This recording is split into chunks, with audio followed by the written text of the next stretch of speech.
Well, we've seen today the nation's largest industry groups launch their campaign against the government's proposed same job, same pay laws.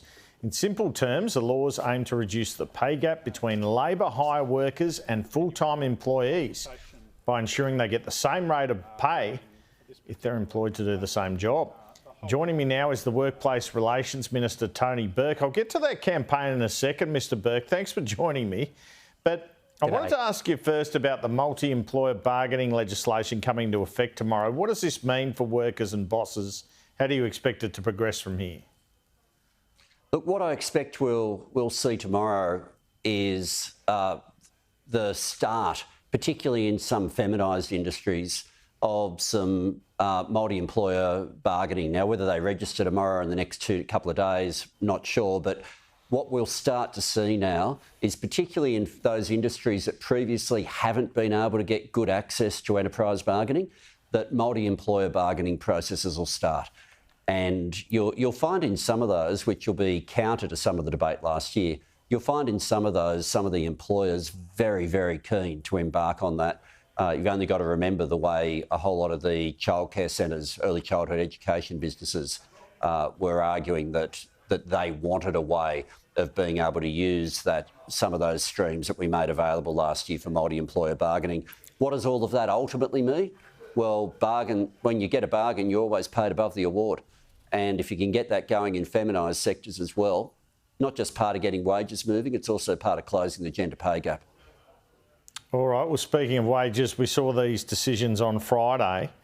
Why are you so confident that these wage increases will not drive inflation up even further and then we cop it back in interest rates? It's not just me. It was also President Hatcher, the President of the Fair Work Commission, when he delivered the decision last week, was quite specific that the decision that had been made, in the view of the Commission, having weighed up all the evidence, was neither going to cause nor contribute to any sort of wage price spiral. But he's the guy Mr Burke, he's the guy you appointed, right? So I guess you would expect him to have a similar view to the government. Oh, there's plenty of times you appoint people and they end up making different decisions. There's plenty of independence about the Fair Work Commission. But one of the facts that he gave when he made that decision I think is really pertinent. He went back to last year's decision and said it was roughly only 10% of the total wage growth that we then saw was as a result of that decision. Now, you know, when you take that into account, and that's because the people who rely on this decision tend to be at the lower end of the income spectrum. So to have a situation where wages is just one of the issues that gets weighed up in all the different issues talking about inflation, these are the people who are the lowest paid. It's 10% of the total wage growth across the country. It's a real stretch to start blaming cleaners for interest rate decisions. All right. Well, Philip Lowe, however, said last week that wage growth without productivity means more inflation and higher interest rates. He told the parliamentary committee that, the Senate estimates. I can understand why, as a politician, you want to say there's no connection between the two, but the Reserve Bank governor seems to think otherwise.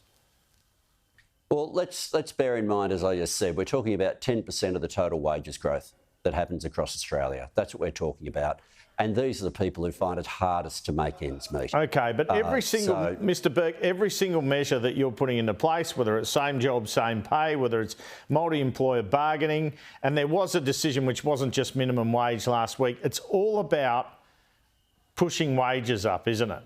So, and yet you're still confident that won't have an effect on inflation. You're absolutely confident of that. Got to remember that we're off the back of 10 years where wages were deliberately kept low.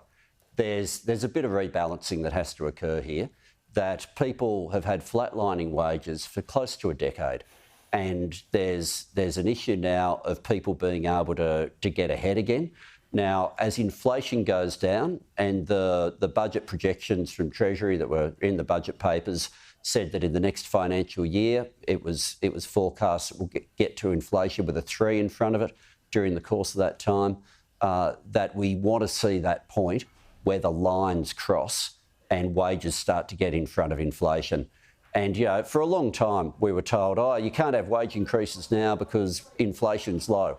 And now some people are saying, oh, you can't have wage increases now because inflation's high. we're focusing on the people who are doing it the toughest. They're in jobs, but they're not working for a lot.